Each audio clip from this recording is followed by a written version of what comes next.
It's completely sealed. Yeah. The team are among the best in their field, but even for them, the task would probably be impossible, except for one thing.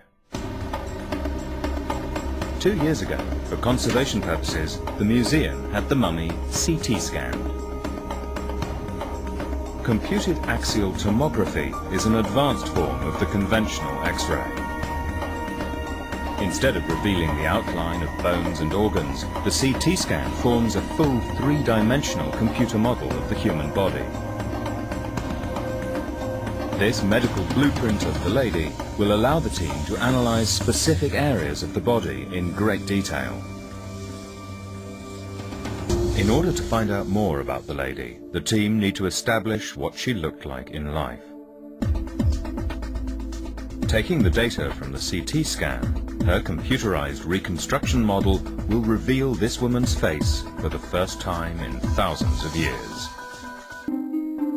Symbolic damage was done to the inscription on the lady's coffin. The team now needs to establish whether any physical harm was done to her body. Since they will never see inside the coffin, Duncan has decided to use the images from the CT scan to create a precise model of the mummy's head. Facial reconstruction established what this woman looked like while alive. Now he wants to know what she looks like today, sealed inside her coffin. 3D design specialist David Moore will take data from the CT scan to form a replica model of the mummy's head. Commonly known as rapid prototyping, this state-of-the-art technique will allow the team to turn the digital data into a 3D physical reality. We have a fundamental problem with this body, David, in that we can't actually see her.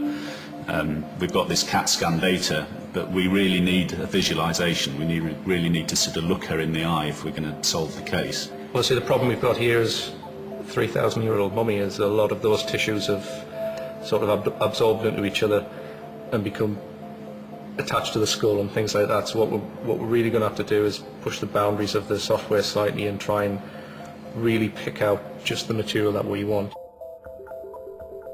Three-dimensional printers build up the specific design by printing thousands of successive layers.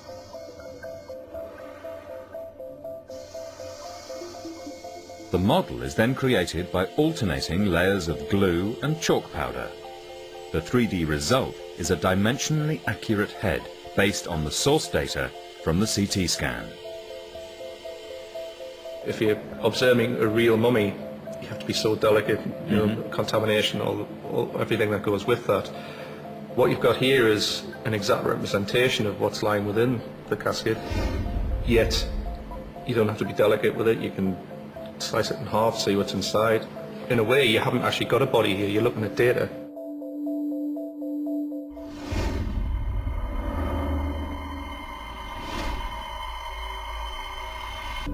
Meanwhile, the 3D visualization of the mummy is almost ready.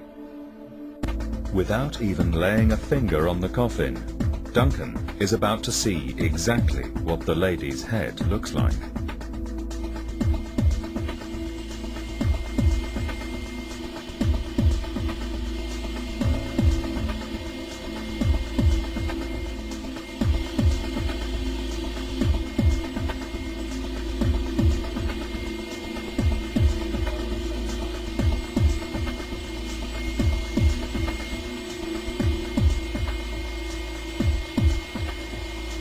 The model's fantastic, isn't it?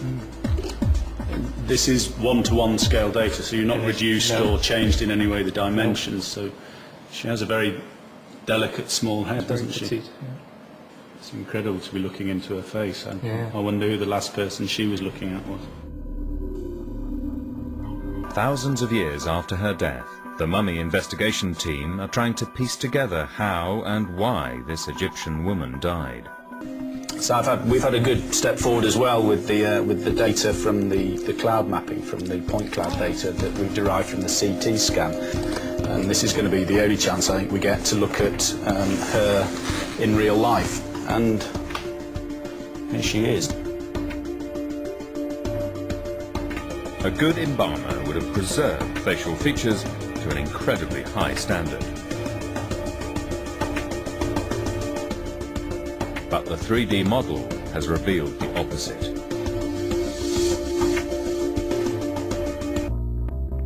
The evidence for foul play is building up.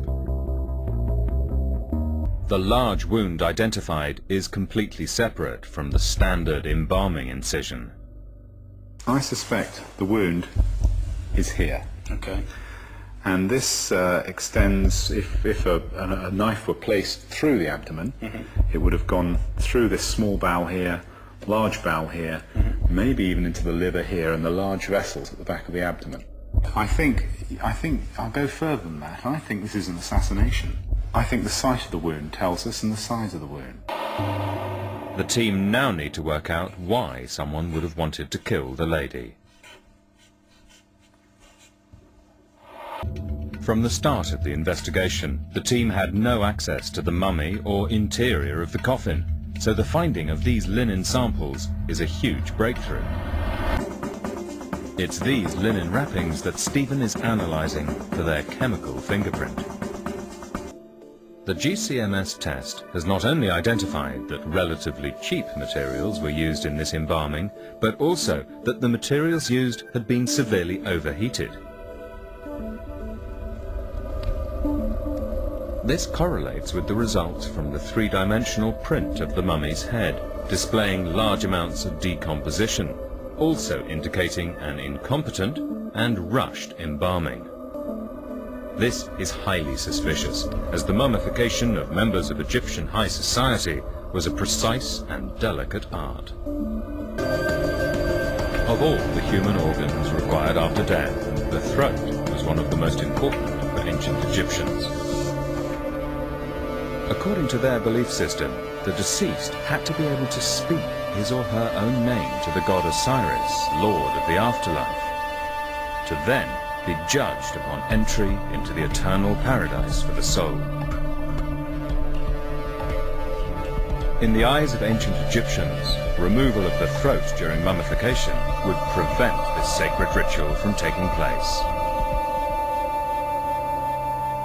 Why take out the throat, the voice box, the very organs that are required, we know, to breathe again in the next world, to speak your name in the next world? When she's there before the gods, she physically cannot speak her name before them. She can't identify herself. The Cartonnage can't identify her. So it does give me some cause for concern, I think.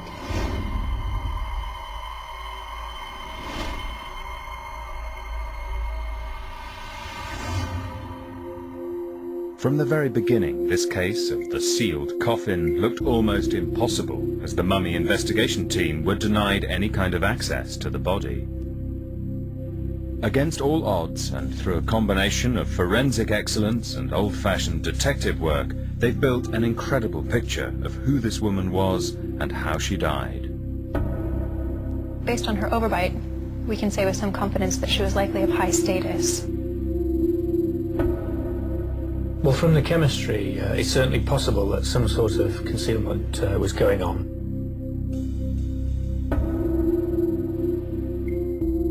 I'll go further than that. I think this is an assassination. There's the family, there's the scribes, and there's the priesthood. But it could have been any of the three. Without even laying a finger on the body, the mummy investigation team has discovered that this woman was murdered by a savage knife attack to the abdomen. She was robbed of her life, and even worse in Egyptian eyes, robbed of her passage into the next world.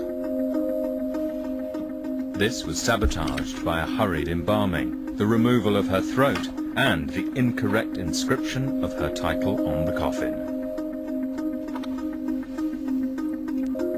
She was murdered in real life and in the afterlife. It's been very gratifying for me that we've actually been able to make this person live again in a physical sense when we've had